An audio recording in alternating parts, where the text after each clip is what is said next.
Mesdames, Mesdemoiselles, Messieurs, chers téléspectateurs, bonjour sur vous et surtout merci de nous recevoir dans le cadre de notre émission L'invité de la rédaction.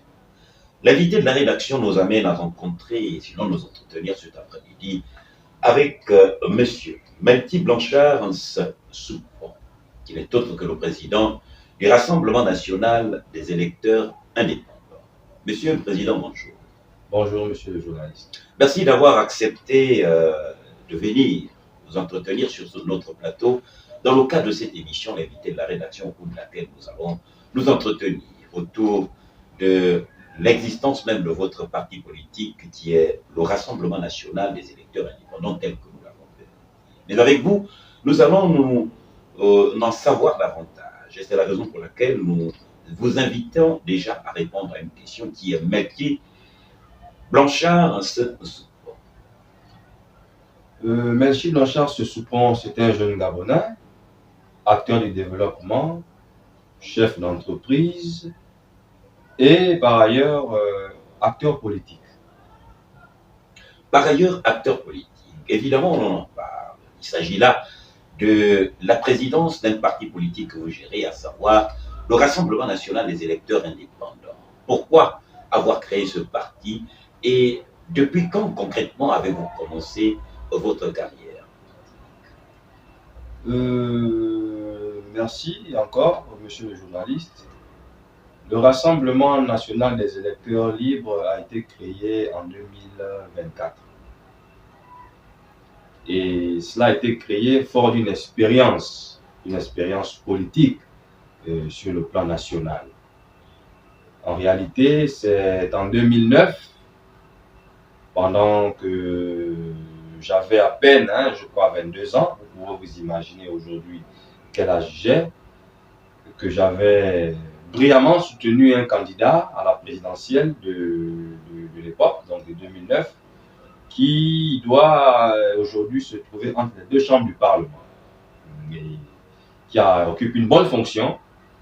Et ensemble, nous avons mené une campagne qui malheureusement n'a pas pu marcher, mais nous avons continué le combat politique jusqu'à ce jour. Aujourd'hui, nous sommes toujours dans la danse. Donc je peux dire qu'en 2009, au lieu d'être aux côtés du parti au pouvoir ou de certains partis qui étaient dans la majorité présidentielle de l'époque, j'avais jugé utile qu'il fallait soutenir un candidat et un indépendant. Au sortir de cette élection-là, nous avons continué le combat en 2011 avec le président Casimir Oyeba, paix à son âme, mon cher papa qui m'avait d'abord reçu à Zamaligué. Ensuite, nous avons continué le combat jusqu'en 2016, où nous sommes vraiment battus pour chasser celui qui était considéré comme le diable, le mal, le problème du Gabon. Donc, je veux parler de M. Meksa Kombesi. Nous avons les preuves de ce que nous disons. Vous pouvez vous renseigner avec une des journalistes qui doit être toujours dans notre pays, Mme Bertheline Bengon, qui a suivi nos actions, nos activités avec beaucoup de journalistes. Et Dieu merci que ce combat avait été mené, bien mené, et après l'élection 2016, ce monsieur était rentré définitivement dans son pays. Et en 2018, nous avons travaillé aux côtés du ministre de l'époque, M. Guy Bertrand Mapangou, pour son élection et celle de Mme Boutsou au Sénat, comme à l'Assemblée nationale au niveau de Fougamou. Je pense que toutes ces personnalités-là savent ce que nous avons fait politiquement pour les soutenir. Et c'était une réussite parce qu'à chaque événement, nous pensons que nous avons atteint les objectifs tant espérés par notre organisation. Alors, aucun parti politique, Monsieur le Président, ne pourrait avoir été créé sans avoir une vision. Quelle est donc la vision de ce parti politique, le Rassemblement national des électeurs indépendants? La vision du Rassemblement des électeurs indépendants est simple. C'est une vision comme les autres formations politiques, celle d'animer la vie politique nationale et de conquérir à l'exercice du pouvoir à toutes les échelles, que ce soit les locales, les législatives ou les présidentielles. Sauf que nous, Nous sommes simplement des électeurs indépendants. Nous avons jugé de nous constituer en indépendants parce que nous sommes d'abord des électeurs, mais des électeurs qui n'appartiennent à aucune formation politique depuis 2009. Et donc, nous avons voulu continuer dans ce combat, dans cette vision-là, de nous constituer toujours en indépendants parce que nous avons la preuve aujourd'hui qu'aucun parti politique dans notre pays n'a pu relever les défis. Aucun parti politique jusqu'à ce jour n'a pu relever les défis. Il suffit de regarder éventuellement l'animation des activités politiques par ces organisations. Quel est l'objectif, Monsieur le Président, l'objectif recherché et pourquoi les électeurs indépendants? Les électeurs indépendants, c'est comme je venais de vous le dire. En fait, nous sommes des citoyens et nous sommes des citoyens, on n'appartient à aucune formation politique à cause de l'expérience des partis politiques que nous avons connus au Gabon et que nous connaissons toujours. Quand vous voyez des partis politiques à l'approche des élections qui désistent, qui ne présentent pas de candidats, qui soutiennent, est-ce qu'on peut considérer ces partis-là comme des partis politiques qui ont pour ambition de conquérir à l'exercice du pouvoir? Non. Et nous avons envie de conquérir à l'exercice du pouvoir et d'animer la vie politique de notre pays. C'est pour cette raison que nous sommes constitués en électeurs indépendants parce que n'appartenant à aucune formation politique simplement. Et quand vous parlez éventuellement de ces partis politiques qui, par la suite, se convertissent en un soutien, cependant, l'objectif véritable reste et demeure d'abord la conquête du pouvoir. Au regard de tout cela, il convient, selon vous, Monsieur le Président, de soutenir ou que pensez-vous tout de même de l'initiative lancée par le chef de l'État une fois arrivé au sommet de l'État en suspendant les activités des partis politiques? Lorsque nous avons appris cette nouvelle, nous avons eu du plaisir. Hein, c'était vraiment à cœur de joie. Vous avez applaudi, applaudi, acclamé. Nous avons même festoyé hein, ce communiqué-là qui suspendait les activités des partis politiques. C'était vraiment une joie. C'était vraiment une joie pour nous.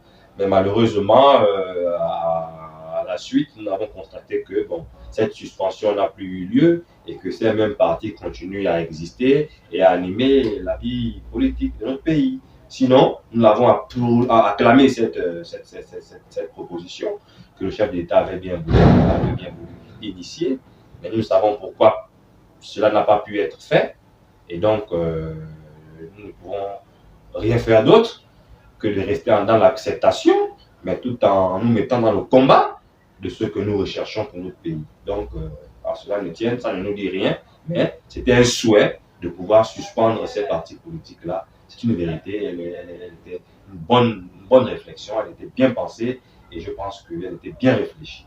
Monsieur le Président, nous pourrons nullement poursuivre notre entretien de ce jour sans pour autant revenir, surtout pour vous poser la question de savoir comment avez-vous, en tant que responsable politique, vraiment mais qui assume de grandes responsabilités, de savoir comment avez-vous compris, suivi, apprécié l'avènement du président de la République à la tête de la nation, le fait de voir un militaire à la tête du pays, surtout en posant un acte que beaucoup appellent un acte salvateur, acte de libération. Franchement, c'était une joie immense hein, pour nous, pour le peuple gabonais, ce que nous avons considéré comme, nous considérons que c'est un coup de libération que le chef de l'État et les membres du CTRI avaient initié, hein, ou ont initié le 30 août. Pour nous, c'était une joie parce que, sans vous mentir, sans vous cacher, je parle devant la caméra qui me suit, le régime déchu était un régime médiocre, un régime méchant, un régime sorcier, un régime qui a passé son temps à affamer la jeunesse gabonaise, à nous accabler du développement et à nous assoiffer, à nous assombrir, à nous appauvrir. Je peux vous dire que à une semaine de l'élection présidentielle 2023, pendant que nous discutions avec l'ex-première dame du Gabon, qui se retrouve aujourd'hui là où elle est, nous l'avons averti. Et je pense que même les autorités militaires actuelles ont encore l'entretien ou les courriers que nous lui avons adressés. La dernière phrase, c'était « Madame la Première Dame, nous vous donnerons raison à l'heure des bilans. » Parce que quand vous voyez la Première Dame d'un État, d'un pays, vous dire qu'elle n'est pas en mesure de régler les problèmes de ses enfants, quand vous voyez un chef d'État qui vous dit clairement qu'il n'a pas les moyens de gérer les problèmes de ses enfants dans une maison, imaginez-vous quelle pourrait être la suite. Qu'est-ce qu'on peut encore attendre d'un père ou d'une mère qui soit incapable de résoudre les problèmes de ses enfants? C'est-à-dire que pour nous, c'était vraiment une joie. Et nous remercions le chef de l'État, nous remercions les membres de cette RI d'avoir initié ce coup de libération populaire du 30 août. Un coup de libération, c'est donc dire qu'il pouvait avoir été même institué par la divinité qui, jusque-là, avait entendu les sons de cloche émis par le peuple gabonais qui voulait totalement en découdre avec le pouvoir à Djibo. Rien ne se fait sans la volonté de Dieu. Et donc, nous sommes des chrétiens, nous sommes des religieux, nous croyons et nous sommes convaincus. Et nous étions convaincus que ce n'était pas une décision seulement du peuple, mais c'était aussi une décision des ancêtres.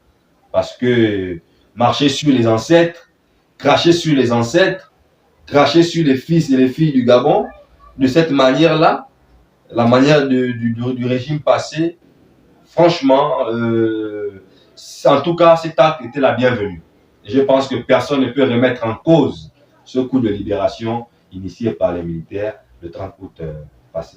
Un acte salvateur. Salvateur. Et d'ailleurs, nous avons tous assisté au cérémonial qui avait été organisé du côté du palais du bord de mer. Cérémonial au cours duquel le président de la transition rendait hommage aux ancêtres et cela en présence des garants des institutions traditionnelles. Monsieur le Président, poursuivons notre entretien de ce jour.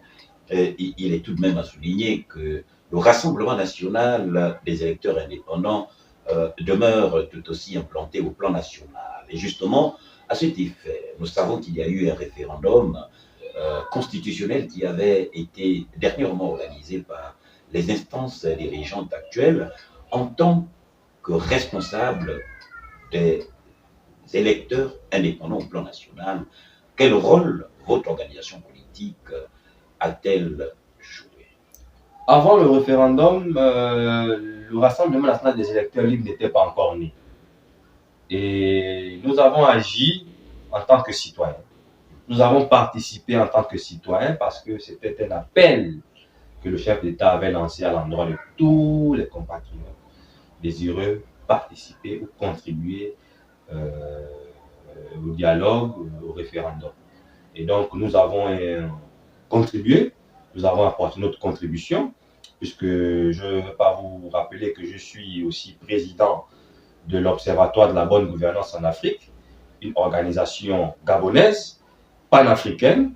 Et donc, c'est dans cette qualité que j'avais écrit et j'avais contribué en apportant toutes les propositions de l'organisation dont j'avais la charge. Et ça avait été fait.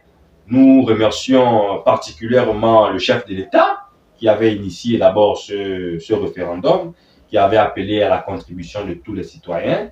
Et ensuite, nous venons remercier aussi la ministre, Madame Mireille Minkwe, je crois, la ministre des Relations avec les institutions.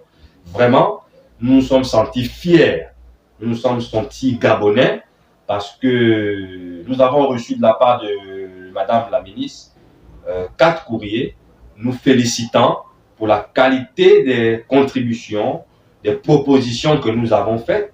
Et ce qui nous a réjoui davantage, c'est que nous avons constaté que dans la nouvelle constitution qui a été votée par référendum, nos contributions, certaines de nos propositions ont été prises en compte. Donc c'est une fierté pour nous et jamais nous n'avons connu de référendum depuis les années. Nous sommes la génération 80, donc je ne sais pas si depuis 80 il y a eu un référendum dans le pays. Je sais qu'il y a eu dialogue national, mais pas référendum. Et donc nous sommes témoins devant l'histoire de ce référendum, surtout que nos propositions ont été, certaines, je me répète, ont été prises en compte. Donc pour nous, c'était la bienvenue. Nous en sommes satisfaits, contents et fiers des autorités de la transition actuelle. Vous êtes tout aussi satisfait du déroulement des événements tels que cela se déroule actuellement sous le contrôle du CTRD? Nous sommes très satisfaits, mais on ne veut pas vous dire que toute œuvre humaine n'est pas faite. C'est vrai, il y a beaucoup de manquements que nous n'allons peut-être pas énumérer ici. On aura plusieurs occasions pour essayer de rappeler au chef de l'État qu'à tel niveau il faut revoir ceci, à tel niveau il faut revoir cela. Mais pour le moment, nous pensons que c'est mieux qu'avant. Il y a des actions tout de même qui sont menées par le président de la transition. Surtout les routes. Les routes aujourd'hui qui sont les routes bétonnées, c'est une bonne chose pour nous, les électeurs indépendants. Le désenclavement des voies secondaires. Il n'y a pas de développement sans de routes. Tant qu'il n'y a pas de route, il n'y a pas de développement. Aujourd'hui, grâce à ces routes bétonnées-là, les populations arrivent quand même à circuler, à venir et à sortir et à venir. Les gens arrivent à installer leurs petites tablettes, leurs petits commerces en bordure de route. Ça réduit un peu le braquage, le banditisme qu'on a connu et qu'on continue à connaître. Sauf que ça essaye un peu de diminuer, hein, en dehors des coupures de la SCG qui continuent à perturber un peu la population. Mais sinon, je pense que plusieurs mesures fortes ont été prises en compte et ont été initiées par les militaires. Nous les encourageons et nous les soutenons davantage pour que ce soit une transition réussie. Vraiment, une transition réussie. Monsieur le Président, l'élection présidentielle s'annonce à pas de course. Et nous savons qu'à cet effet, les états-majors se préparent, les candidatures s'annoncent. À votre niveau, y a-t-il une idée, s'il advenait que le président de la transition se prononce pour une probable candidature, avez-vous une idée de qui vous soutiendrez ou soutiendrez-vous le président de la transition qui, bien sûr, au regard de certaines actions menées, surtout au profit de la jeunesse, pourrait, semble-t-il, être à même de pouvoir résorber la problématique du chômage? Comme je vous le disais, nous sommes une organisation politique et donc nous sommes prêts à affronter la présidentielle comme les législatives ou les locales. Nous sommes prêts parce que nous travaillons depuis 2009 et nous avons une permanence politique qui existe à Mindoubédé, au 5e arrondissement. Je ne sais pas si vous avez déjà entendu parler, vous avez fait un saut. Nous existons, nous travaillons quotidiennement pour préparer cette échéance-là parce que nous considérons que l'enjeu de 2025, c'est un enjeu capital pour la jeunesse abandonnée. C'est un enjeu capital pour les électeurs indépendants, ceux qui n'appartiennent à aucune formation politique, mais qui participent au développement du pays à travers leurs activités et à travers leur droit de vote. Hein? Voter est un devoir et donc nous sommes prêts. Nous travaillons pour une candidature concertée, hein, face à cette échéance-là. Donc, à ce niveau, il n'y a pas de souci. En ce qui concerne la supposition à la candidature du chef de l'État, ce qu'il faut retenir, c'est que nous sommes très fiers de ce monsieur. Rien que le fait de nous avoir libérés, le fait de nous avoir changé de face, de tête, de visage à la tête de l'État, au sommet de l'État, vraiment, c'est une grâce pour nous. C'est une bénédiction. Et nous serons prêts à soutenir le président de la transition s'il se portait candidat, à condition que lui-même ait besoin de nous. Parce que nous n'allons pas donner nos voix à quelqu'un qui n'a pas besoin de nous ou qui ne vient pas vers nous pour nous partager sa vision politique, son expérience et ce qu'il va mettre en place après l'avoir investi ou après l'avoir élu candidat. Donc, nous voulons travailler avec un gouvernement sur un partenariat de gouvernance partagée. Nous voulons participer au développement de notre pays. Nous ne voulons plus rester à la maison parce que depuis 2016, ça fait pratiquement 16 ans, 17 ans aujourd'hui, nous sommes à la maison pour certains d'entre nous.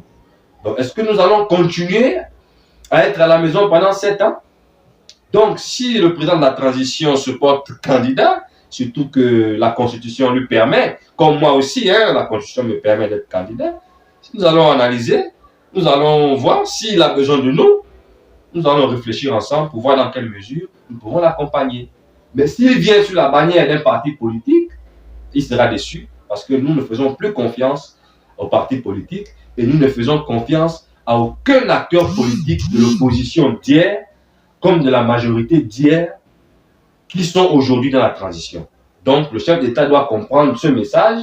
C'est un message du président des rassemblements des électeurs indépendants, les électeurs du 5e arrondissement, les électeurs de Mindoubé 1, de Mindoubé 2, de Mindoubé 3, de Mindoubé Cuvette, peut-être que vous ne savez pas qu'il y a Mindoubé Cuvette au 5e arrondissement, de Bisségué, Lalala, Mélène, le PK9, qui fait partie du 5e arrondissement.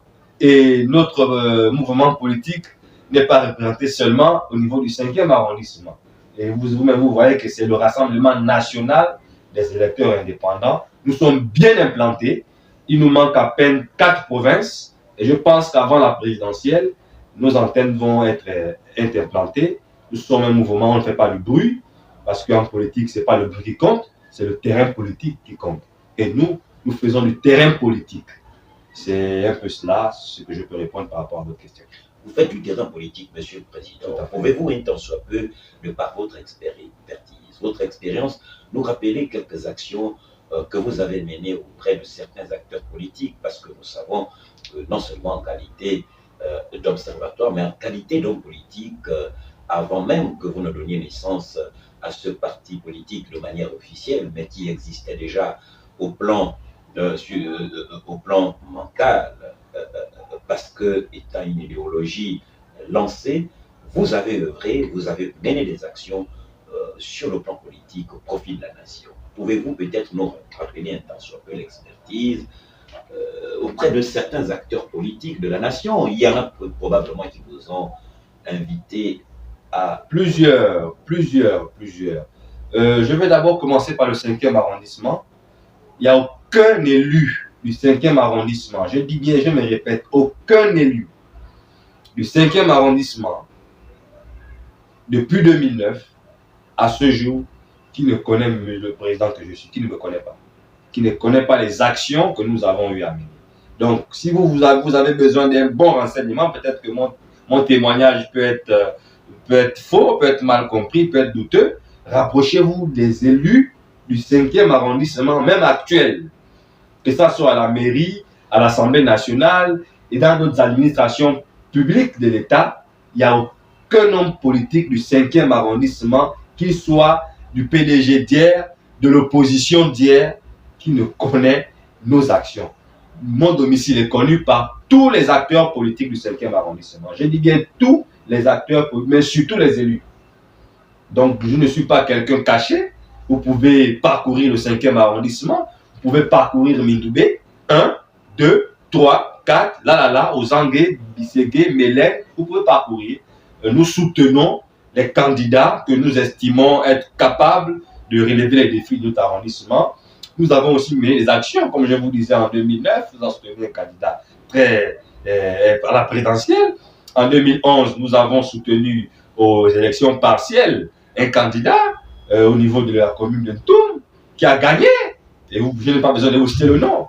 En 2016, nous avons soutenu un candidat de l'opposition dans le 5e arrondissement. Et c'est connu. Là, les preuves sont là. En 2018, nous avons participé, nous avons travaillé pour... là, nous étions en train de soutenir des candidats PDGistes dans la zone de Fougamou. Donc, M. Mapangou, l'ancien ministre, Mme Milebou, qui est au Sénat, Mme Pemba Bakissi, qui était suppléant de l'honorable ministre Guy Bertrand Mapangou. Ils nous regardent, ils sont là, ils nous observent, ils savent de quoi je suis capable, ils savent de quoi nous sommes capables et ils savent ce que nous avons apporté. Sauf que c'est quand même dommage que certains parmi eux n'ont jamais réagi après leur victoire. Je profite de l'occasion pour interpeller le ministre, l'ancien ministre, M. Guy Bertrand Mapango, que monsieur le ministre, depuis toutes ces années-là, malgré tout ce que nous avons eu à dire, à changer à Fougamou, au quartier Dakar, vous m'avez abandonné jusqu'à ce jour, plus de suite. Je vais appeler aussi les élus du 5e, que je n'ai pas envie de citer les noms. Hein? Qui se rappellent tout de même des promesses faites à l'endroit de ces différents électeurs. Beaucoup, hein? Que vous avez mobilisés pour la circonstance en vue de les faire élire. Faire enrôler d'abord, c'était un travail. Faire enrôler des Gabonais qui ne croyaient plus à aucune élection. C'était un travail. Et les inciter à aller voter. Et quand à la fin, on constate qu'on a gagné cette élection, mais que les gens que nous avons portés ne pensent pas à nous. C'est l'une des raisons qui nous a conduit à nous constituer, à nous organiser aujourd'hui en tant qu'électeurs indépendants. Nous ne sommes pas des citoyens simples, nous sommes des citoyens électeurs. Et des électeurs qui n'appartiennent à aucune formation politique. Donc, on n'attendait pas forcément à être nommé après rendre service à ces messieurs, mais qu'à avoir quand même cette reconnaissance de revenir vers nous et de nous informer de l'évolution, hein, de la gouvernance, des activités de la gouvernance du régime passé. Jusque-là, rien. S'il faut parler du référendum, il y a des acteurs qui sont là, qui savent que nous avons fait enrôler les gens pour le référendum. Ils savent que nous avons incité les populations à voter le oui. Il faut que je vous le dise, parce que si on a salué le coup de libération et que nos propositions ont été retenues et sont dans la nouvelle constitution, vous voulez qu'on aille voter quoi? Non, non. On a incité les populations d'aller voter le oui. Et c'est ce qui s'est fait. Et en retour, nous nous retrouvons toujours à la maison, sans rien faire, sans rien attendre, malgré les multiples appels et les multiples contacts que nous avons eus à l'endroit de certains membres du gouvernement qui sont aujourd'hui à la transition. Pas de suite. Fort de cet abandon, de cet oubli dans lequel vous y avez été plongé, notamment ces différents électeurs, ces différentes composantes de la société, notamment ces jeunes et ces multiples personnes réunies autour de votre leadership, vous vous êtes dit qu'il fallait vous lancer, vous constituer en rassemblement national des électeurs indépendants, afin que leur vision, leurs aspirations, leurs attentes soient certainement mieux représentatives ou représentées par vous-même, s'il advenait que vous ayez des candidats lors des prochaines joutes électorales, notamment ce qui concerne les locales et les législatives. Mais pourquoi vous ne citez pas la présidentielle? La Constitution me permet d'être candidat aussi à la présidentielle. Donc, c'est pas mauvais, n'hésitez pas. Je peux être candidat si mes électeurs, si mes compatriotes veulent que je brigue la magistrature suprême ou que me positionner à la candidature de l'élection présidentielle. Je peux, mais ce n'est pas l'objectif. En réalité, nous sommes constitués cette fois-ci parce que nous avons plusieurs fois donné nos voix aux partis politiques. Et ces partis politiques-là ne nous ont rien apporté. Et donc, nous avons décidé de prendre notre destin en main, en nous portant peut-être à certains niveaux, à certaines échelles, qu'à positionner nos candidats, puisque les partis politiques n'arrivent pas à agir positivement en faveur des populations qui les élisent, n'arrivent pas à agir, à résoudre les problèmes de la jeunesse que nous sommes. Et nous considérons surtout même que nous sommes les seuls à être oubliés depuis que la transition a commencé. Bientôt, elle va terminer. Nous sommes vraiment déçus par certains acteurs politiques, par certains hommes politiques, surtout des anciens de l'opposition qui se retrouvent aujourd'hui dans la majorité présidentielle ou dans la transition, si on peut l'appeler ainsi, qui ont fait comme si rien n'était, qui se taisent, qui ne cherchent pas à résoudre nos problèmes, nos préoccupations. Il n'y a pas que l'emploi, nous sommes aussi des opérateurs économiques, nous avons des activités professionnelles.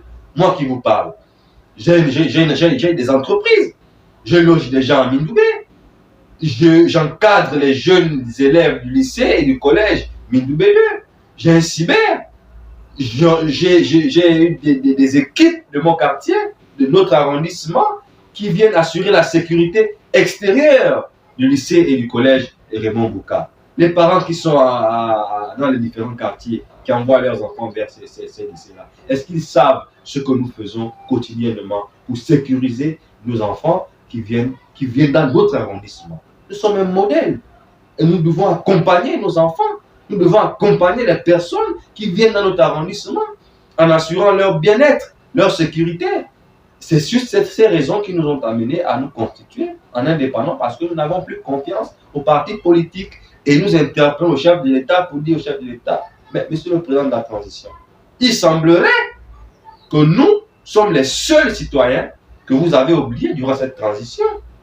Mais si vous avez l'ambition, vous ne l'avez pas encore dit, mais de vous porter candidat, mais débarrassez-vous de ces hommes qui nous ont fait du mal.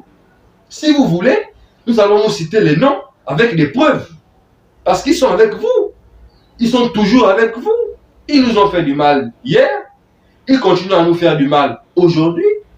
Mais vous voulez que nous continuions à leur porter à différentes élections, qu'elles soient communales, législatives ou sénatoriales? Non, monsieur le président. Si vous comptez sur ces hommes pour avoir des élus, mais ce serait une déception totale parce que nous sommes déjà un parti politique aussi. Constitué.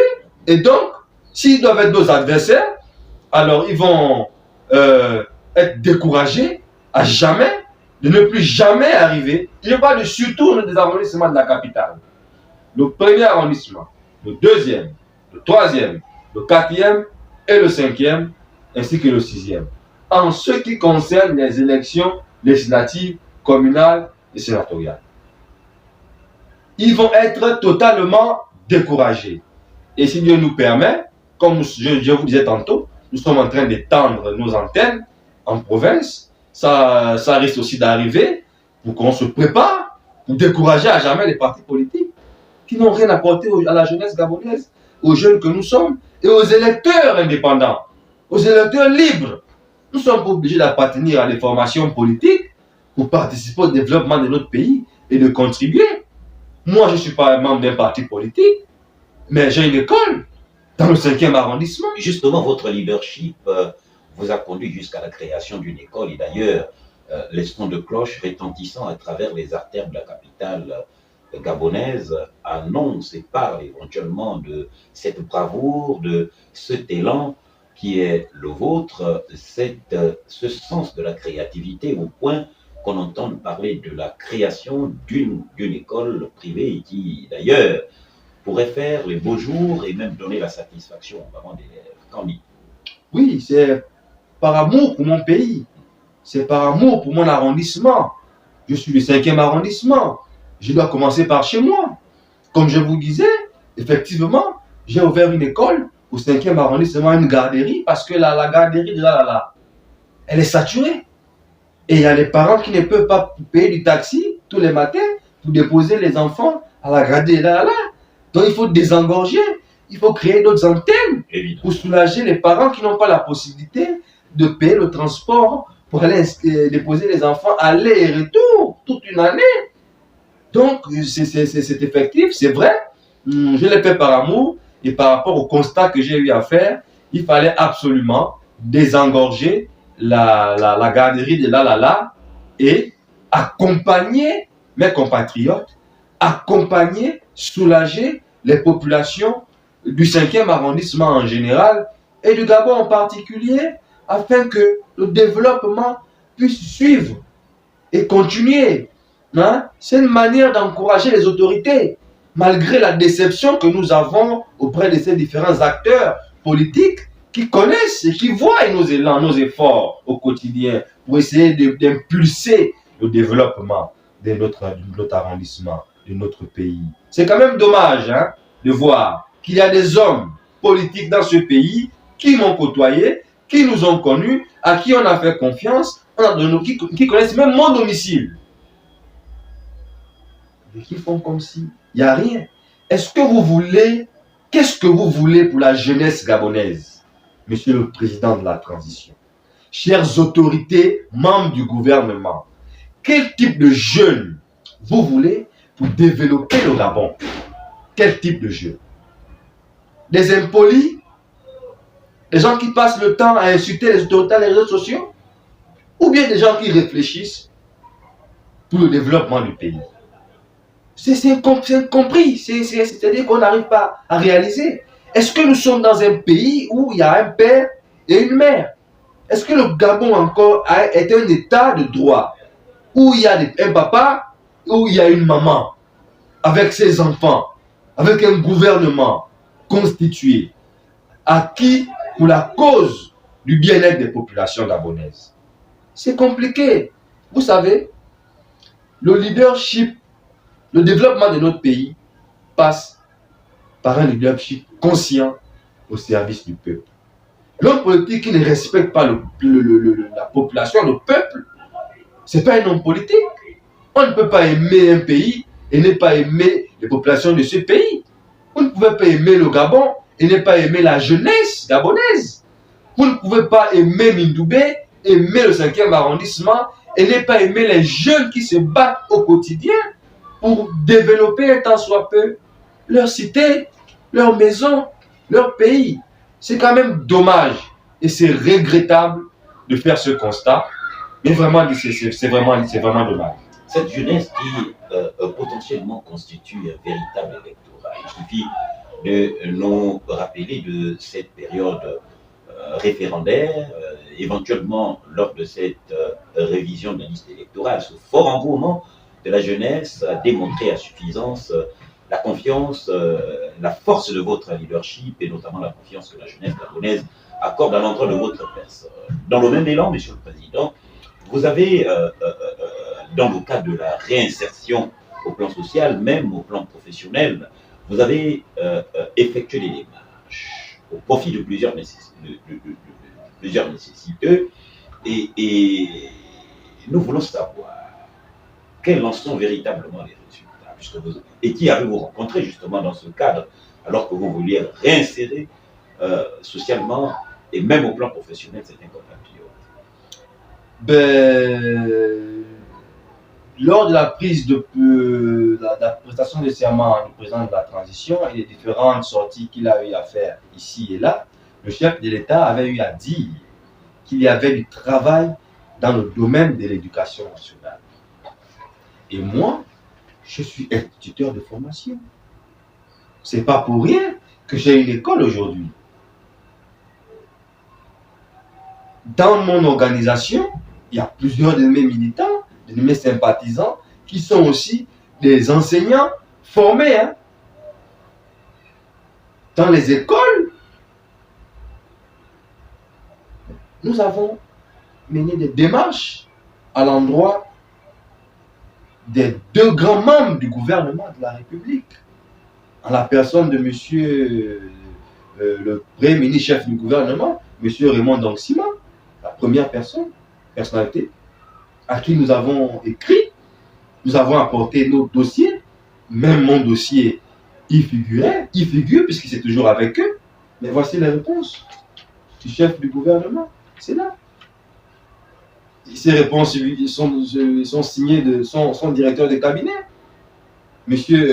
Richemont Osono Okembele, qui nous dit que le chef du gouvernement a pris acte et, compte tenu, voilà ce qu'il dit à la fin, nous vous recommandons de bien vouloir déposer votre dossier auprès de la DCRH du ministère de l'Éducation nationale, de la formation professionnelle, chargé de la formation civique, dont les activités techniques répondent parfaitement à votre domaine de compétences.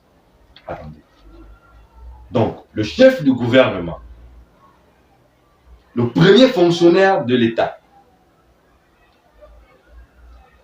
reçoit les dossiers, les traite et juge que ces dossiers répondent techniquement, mais nous envoie auprès de Madame le ministre qui est sous son autorité. Que voulez-vous qu'il fasse? Mais il est le chef du gouvernement. Il est premier ministre pour le peuple. Il n'est pas premier ministre pour les animaux. Il est le premier ministre de la population gabonaise. Si le chef de l'État lui a confié cette lourde responsabilité, c'est parce qu'il a une expérience et qu'il est mieux placé pour encadrer ce genre de problème. Il aurait dû prendre le dossier et l'envoyer directement à Madame le ministre. Mais le fait de nous demander à nous, de nous rapprocher de Madame le ministre, on n'a pas compris. Et jusque-là, nous nous étonnons de savoir si c'est vraiment le Premier ministre qui nous a répondu par le biais de son directeur de cabinet, parce que ces recommandations, lettres-là, ça ressemble aux lettres de l'ancien système. Ouais, lettre de Madame l'ancienne première dame du Gabon, la mère de la nation. Ça ressemble toujours, mais c'est le même français. Bon, nous ne sommes pas contre, hein. Il peut avoir ses raisons, c'est l'administration, sauf que hier, il était dans l'opposition, aujourd'hui dans la transition, dans la majorité. S'il n'est plus capable de s'occuper des problèmes des Gabonais, bon, on n'a pas le choix. La deuxième personnalité, c'est le vice-premier ministre. Très respectueusement, je n'ai rien contre ces personnalités. Monsieur Alexandre Barrot-Chambrier, avec la double qualité que ce monsieur a, il est non seulement vice-premier ministre, ministre de la planification et de la prospective, président d'un parti politique, donc le Rassemblement national des électeurs indépendants, et le Rassemblement pour la patrie et la modernité, ancien opposant farouche au régime déchu. Mais monsieur le vice-premier ministre, nous nous sommes rencontrés lors de l'ouverture du dialogue national. Je n'avais pas été appelé par un parti politique. En tant que citoyen, avec mes électeurs, mes éléments, mes patriotes, nous nous sommes mobilisés pour aller à l'ouverture du dialogue national. Nous avons fait la rencontre de certains ministres, dont le vice-premier ministre, l'ancien ministre, le capitaine Loïc Moudoumandinga.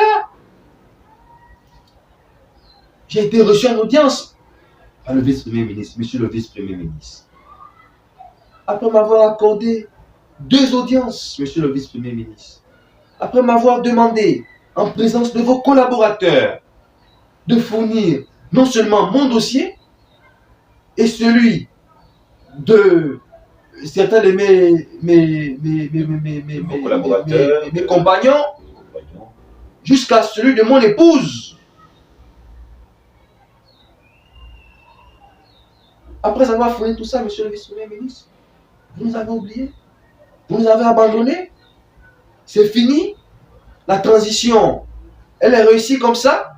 Elle est terminée. Après m'avoir accordé une seconde audience avec votre secrétaire, donc Madame le secrétaire général du ministère de la Planification et de la Prospective, en présence d'une dizaine de ses collaborateurs, pour un entretien, une audience de plus d'1 heure de temps, où j'ai tout fourni, où tout le collège, tous ceux qui étaient à cette séance de travail, m'avaient rassuré que si c'est le vice-premier ministre Alexandre Barrot-Chambrier, allez-y dormir avec vos familles, une solution va être trouvée. Depuis près de 7 mois, pas de suite. Vous avez la certitude, vous avez l'impression que rien de ce qui se fait actuellement, du moins émanant de la part des collaborateurs du président, rien n'a pu changer. Mais c'est une preuve, je vous dis que j'ai été reçu à 2 reprises. Vous pensez que c'est n'importe qui qu'un vice-premier ministre peut recevoir en audience? Monsieur le Président, c'est une partie remise, parce que nous savons qu'il y a beaucoup à dire à cet effet, et vous êtes la voix des sans-voix, laquelle voix sera énormément porteuse à partir du moment de la création de ce parti politique, parce que dès lors vous êtes président d'une plateforme politique assez capitale, représentée au plan national, il y a de fortes probabilités que vous soyez candidat et par ailleurs solutionniste de toutes ces attentes de l'ensemble de ses compatriotes qui, et bien sûr, ont fait confiance à votre personne. Mais qu'à cela ne tienne, nous voulons vous poser une question capitale, axée dans le social, les délestages fréquents de la SEG. Monsieur le Président, quel est votre avis? C'est vraiment dommage. C'est vraiment dommage de constater que un pays comme le nôtre,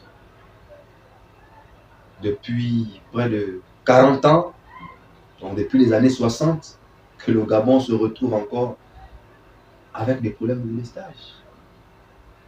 Mais ça fragilise les opérateurs économiques.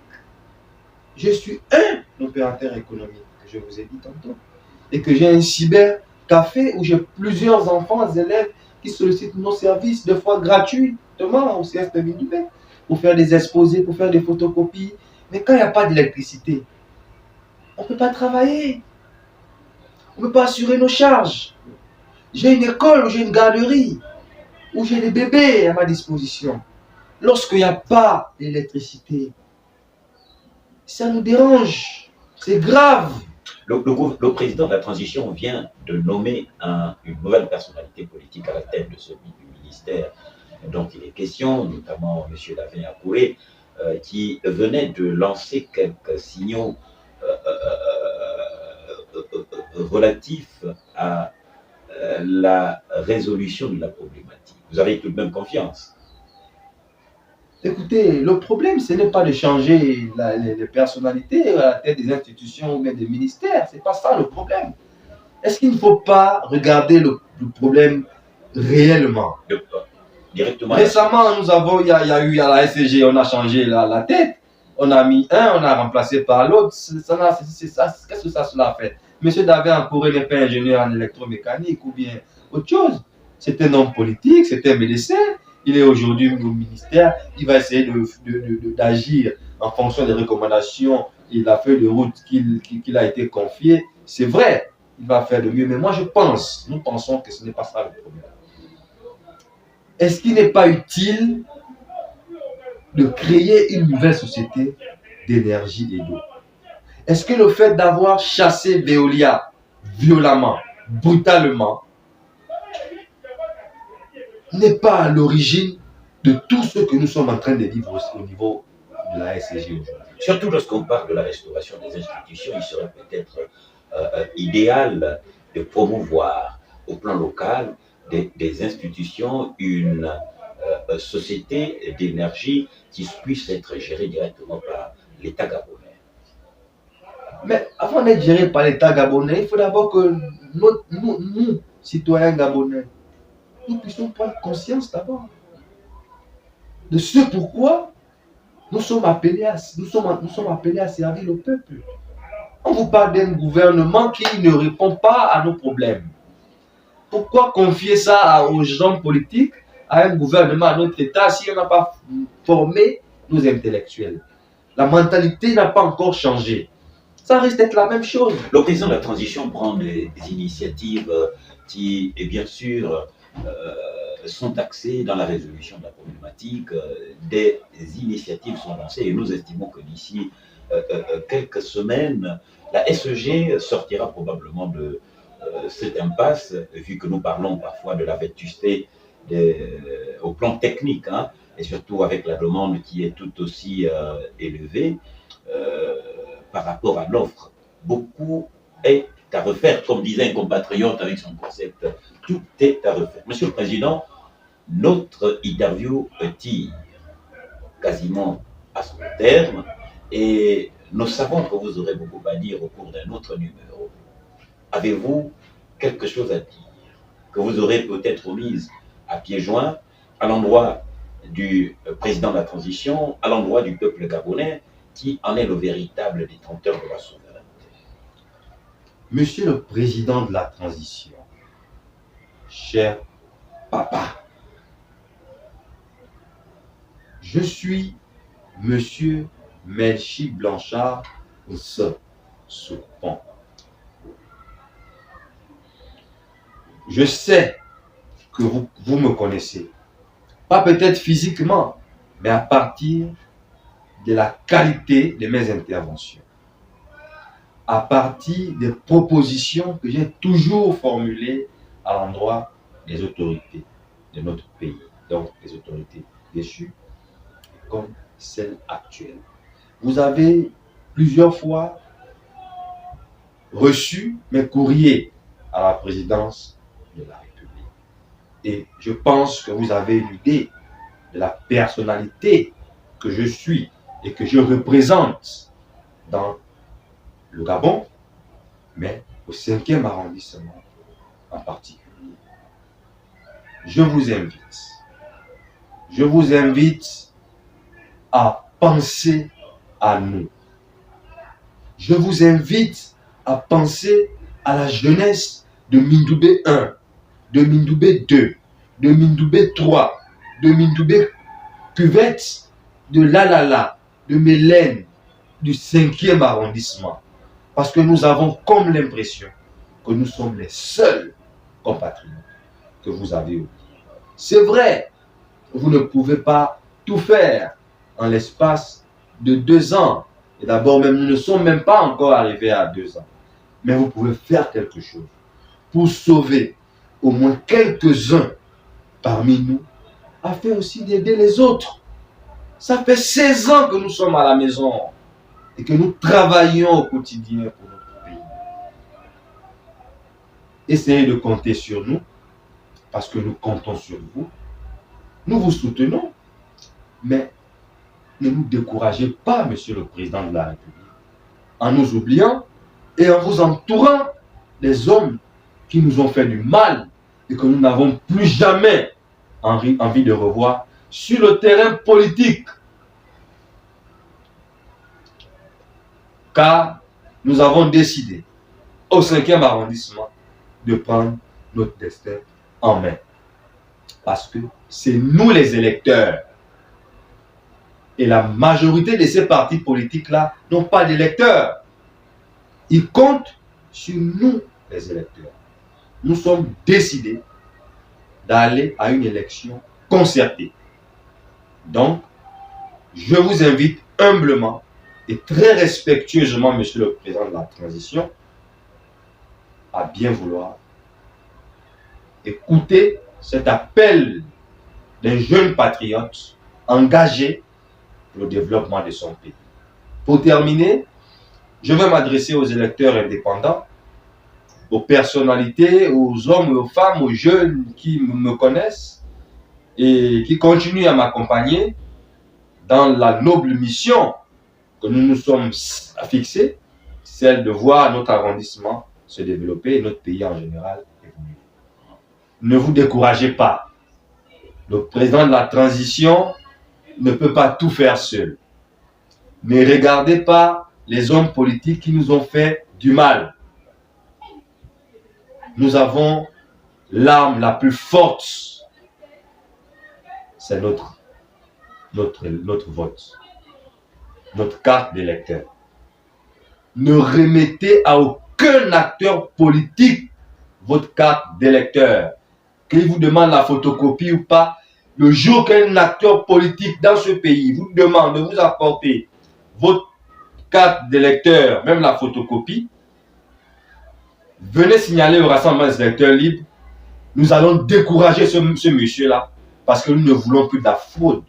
Nous voulons élire un homme.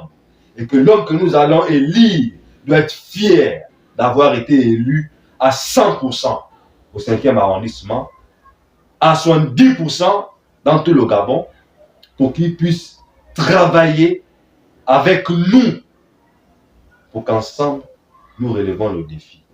Donc, nous n'avons pas à nous décourager. Nous devons rester sereins. Ne remettez à aucun homme politique votre carte d'électeur. Si un homme politique vous le demande, ça veut dire que c'est l'ancien système qui veut revenir et nous n'allons pas faire des cadeaux à ces gens-là. Nous allons les décourager. Du courage, nous n'allons pas nous laisser décourager par les hommes, les nouveaux hommes politiques. Nous sommes des combattants de la liberté. Nous travaillons au quotidien. Et tant qu'il y a la vie, il y a l'espoir.